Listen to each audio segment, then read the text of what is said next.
Hi folks, welcome back to 6.1 part 2. And so in this video, we're going to talk about graph transformations of sine. And so here we have our hopefully very familiar formula at this point, right? We've got our A, B, C, and D graph transformations, and they all do different things, right? So all the numbers in those specific spots, they do different things.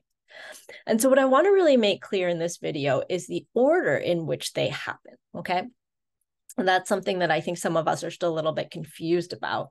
So the way that we go about this, all right, the first thing we look for is there a C value? And what is that C value? Okay, the C value, if I have a plus C in my equation, so for example, I have X plus C, that will shift the graph to the left.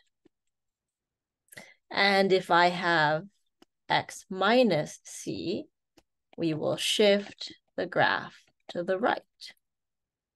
Okay, so it's important that that's the first thing that we start with, all right? The second letter that we're going to go to, once we've taken a look at the C, is we're going to go look at the B, all right? So B comes next, even though it's not alphabetical. If B is greater than 1, okay, we actually get a compression. All right, so it means we're going to take the waves that we have here and we're going to actually squeeze them in closer together.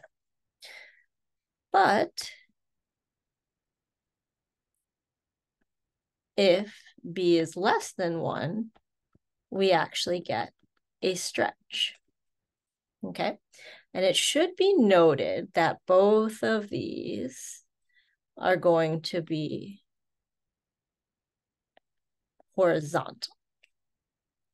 Okay, so these are horizontal compressions and horizontal stretches.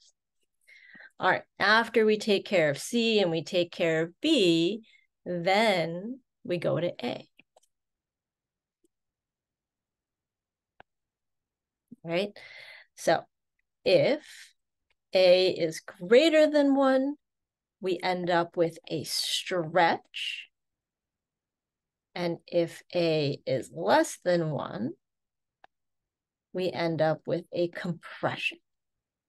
And so we might notice that this is actually different than the B, all right? It's meant to be different.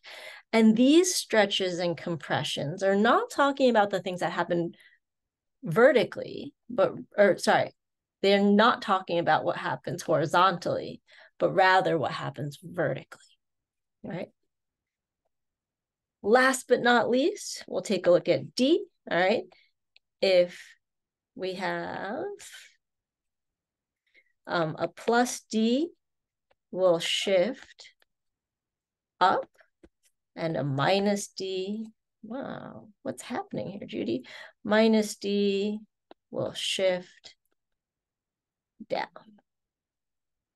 Okay, and so we have 4 different spots where we can say, okay, these particular numbers do these things. The first 2 that we're looking at, we'll look at horizontal changes, whereas the last 2 we'll look at vertical changes, okay? One last thing I want to add in here. Whoop. Okay, a negative B is a reflection over the y-axis, and a negative A is a reflection over the x-axis. All right, so hopefully this page, and I'll give it a moment to kind of get into focus over here. Ooh. There we go. All right, so hopefully this page will help us remember what those different transformations are and the order in which they need to happen. All right, now let's go ahead and take a look at a few examples. All right, example 1, right? Let's say f of x equals 4 sine of 2x. Well, let's see what the different graph transformations are. In order, let's start looking for c, okay? And I don't see a c, and in fact, maybe if I wrote it like this, it might make it a little bit more clear. 4 sine of 2x minus 0 plus 0. Okay, so I notice that I'm not adding or subtracting anything to the x, which means that c,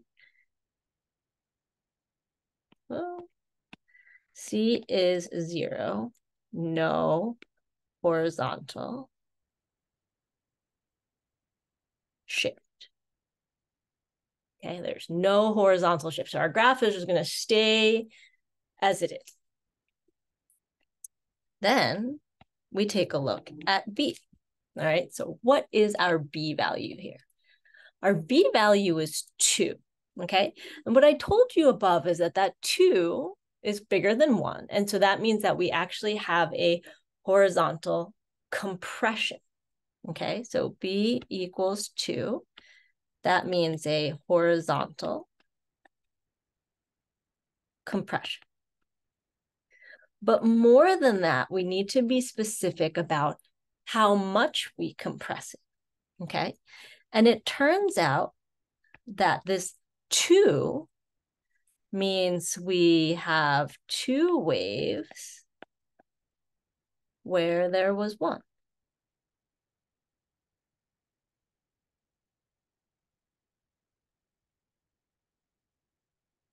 Okay, so wherever there was 1 wave, now there's actually 2 waves. All right, moving along, we have our A is 4, so that is a vertical stretch. All right, and this means we're actually just going to multiply all our y values by 4. Let's make ourselves that note.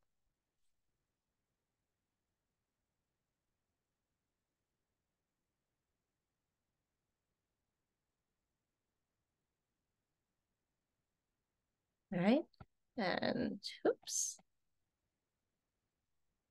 Last but not least, our G is 0, so no vertical shift. Okay, and so this is probably a lot more information than we need. We could have just looked at this and just said, hey, we have a B value and an A value, right? But as the first example, I really just wanted us to make sure we had each one, we went through the full steps, okay? All right, so let's start with our grid. Parent function here, y equals sine x, right? That is the function I'm starting with. And so on my graph, we're going to practice drawing that wave. 0, 1, 0, -1, 0. And in the other direction is odd, so I go down to -1 and then 0, 1, 0. Connect them with a nice smooth curve.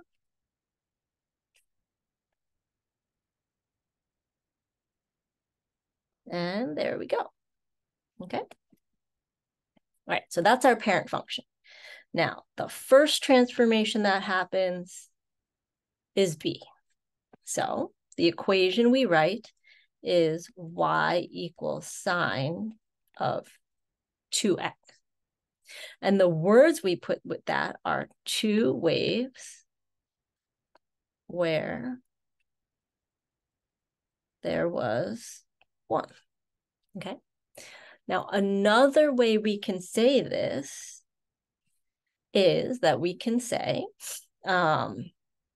divide x values by 2. Okay. Now, one thing that I think is really, really important here is that we want to make sure we mark off our center point. I'm going to make that highlighter just a little bit bigger. Okay, So we're going to mark off where that center point is because everything is going to move around the center point, okay? So I'm going to take this wave and I'm going to squeeze it in so that there's two of them in that space, or I'm going to divide all my x values in half, right? And same thing with the points on this side, I'm going to compress them in, right? Basically, it's going to be like an accordion. So we're just going to squeeze in on both sides, but we're going to squeeze everything around our center point, right? So center point stays. Now this point up here, it was 2 boxes out from our center point. So now it's just going to be 1 box out, okay? Now, how many boxes was this second point? Well, it was 4 boxes. So now it's going to be 2 boxes.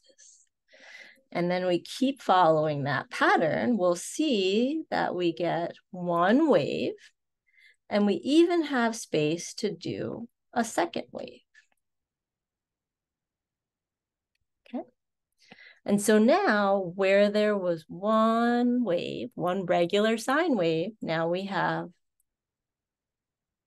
2 of them. Okay. We do the same thing on the other side.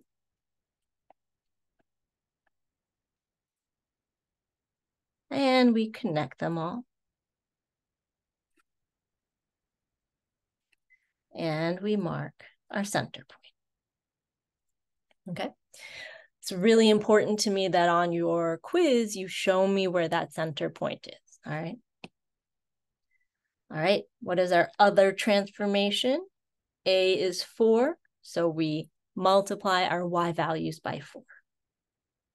All right. So our equation is y equals 4 sine of 2x. And we make the amplitude equal to 4. All right. Now, I don't think I used that word earlier, so I want to clarify what this word amplitude means. It just means like how tall is the wave, but not how tall is the wave the whole way, like from the bottom to the top. Okay. But it's more how tall is it from the middle to the top or the middle to the bottom. The other way we can think about that is we multiply every single y value that we have by 4. Okay, so let's start here. The y value of the center point is 0. 0 times 4 is 0. So that stays. But if we move along, this point has a y value of 1. What's 1 times 4? That's 4. So now I'm going to go up to 4. That's where that point goes. It gets stretched up to 4. All right. 0 times 4 is 0. And -1 times 4 is -4. So 0, -4, 0. And so now I'm going to just draw this 1 wave here. And mark that center point. But we should see that now the amplitude has become 4 times as tall. Okay, or we've multiplied our y values by 4. Right? That's what that 4 in the front does. Now, we want to be thorough and go ahead and plot all the rest of the points. And yes, I do expect you to do this on the quiz. All right. So you're going to get those, all the points that fit on the grid right there, and connect them.